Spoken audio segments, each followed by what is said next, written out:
A'udzu billahi minasyaitonir rajim. Bismillahirrahmanirrahim. Assalamualaikum warahmatullahi wabarakatuh. Alhamdulillahirabbil alamin. Assalatu wassalamu ala asyrafil anbiya'i wal mursalin wa ala alihi wa sahbihi rasulillahi ajmain, amma ba'du. Sahabat yang dirahmati Allah Subhanahu wa taala, ada sebuah kisah inspiratif pada masa Rasulullah sallallahu alaihi wasallam.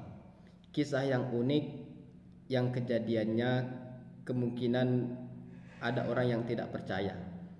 Tapi ketika ini terjadi di zaman Rasul dan itu dicatat oleh sahabat Nabi, tentunya sebagai orang beriman kita harus yakin. Kisah ini aktornya adalah seorang sahabat yang bernama Abu Dujanah.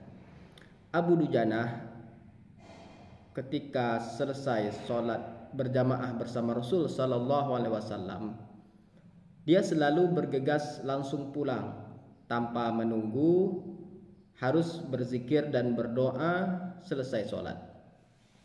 Suatu ketika baginda Rasul menemui Abu Dujanah, kemudian bertanya, "Wahai Abu Dujanah, apakah gerangan yang membuat Anda tergesa-gesa pulang ke rumah, terutama setelah sholat subuh? Bukankah Anda harus bermunajat, memohon kepada Allah Subhanahu wa taala selesai sholat berjamaah?" Kata Abu Dujanah, "Ya Rasulullah, saya melakukan hal itu ada alasan tersendiri." Kemudian Rasulullah menanyakan, "Apakah gerangan alasan itu?" Lalu Abu Dujanah menjelaskan kepada Rasulullah sallallahu alaihi wasallam. Kata Abu Dujanah, "Wahai Rasulullah, saya memiliki beberapa orang anak yang belum baligh dan kami adalah keluarga yang kadang-kadang sering tidak makan. Artinya mereka termasuk sedang kesulitan ekonomi.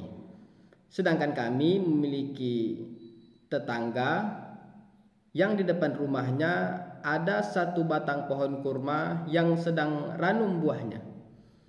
Kadang-kadang buahnya berguguran. Pernah suatu ketika saya pulang dari sholat subuh, saya dapati anak saya yang kecil sedang memamah buah kurma yang dipungutnya di halaman rumah kami, yang mana kurma itu adalah milik tetangga kami.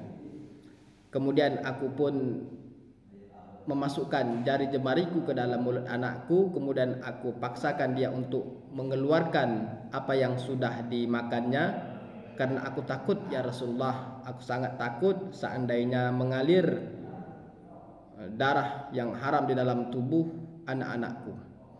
Aku tidak ingin itu terjadi, sehingga setelah sholat subuh aku harus bergegas sebelum anakku bangun, akan aku pungut buah-buah kurma milik tetangga yang jatuh di halaman rumah kami dan kuantar kepada pemiliknya."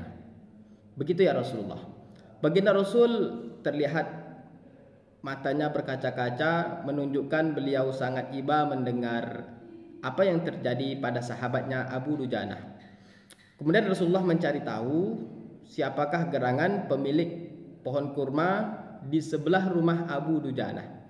Setelah didapati informasi bahwa pemilik kurma itu adalah seorang yang munafik, baginda Rasul menemui pemilik kurma itu, lalu memberi tawaran negosiasi bahwa Rasulullah akan membeli pohon kurma itu dengan tukaran 10 kali lipat lebih baik, yakni kurma yang terbuat dari emas, buah dan tangkainya menjuntai berbentuk mutiara. Tentunya balasan yang dimaksudkan Rasulullah adalah nanti di surga. Namun laki-laki munafik ini tidak menerima tawaran Nabi, sambil mengatakan, "Wahai Muhammad, aku tidak terbiasa dengan bentuk perdagangan seperti ini. Kalau memang mau membeli, silakan beli dengan harga yang kontan." Mendapati hal itu, seorang sahabat Nabi yang bernama Abu Bakar As-Siddiq memberi tawaran kepada laki-laki munafik ini dia akan membelinya dengan harga kontan dan menukarnya dengan 10 pohon kurma yang kualitasnya lebih baik dari sebatang pohon kurma yang dimiliki oleh laki-laki munafik ini. Singkat cerita, laki-laki munafik ini pun setuju dengan tawaran Abu Bakar. Dan mereka pun sudah deal. Kemudian Abu Bakar menyerahkan pohon kurma itu kepada Rasulullah dan Rasulullah menyerahkannya kepada Abu Dujanah. Mulai hari ini pohon kurma ini adalah milikmu wahai Abu Dujanah, dan silakan untuk diberikan kepada anak-anak Anda yang kadang-kadang sering kelaparan. Munafik ini dia pun bergegas pulang ke rumah dengan kegirangan menceritakan apa yang terjadi kepada istrinya. Sambil dia mengatakan, wahai istriku, hari ini aku untung besar. Pohon kurma kita telah dibeli oleh orang dengan harga 10 kali lipat. Namun pohon kurma itu masih berada di halaman rumah kita. Kita tentu masih bisa memanfaatkan pohon ini. Begitu apa yang dikatakan oleh laki-laki munafik ini kepada istrinya dengan kelicikannya. Apa keanehan yang terjadi? Ketika malam hari tiba, ketika semua orang tidur terlelap, ternyata pohon ini dipindahkan oleh Allah Subhanahu wa taala.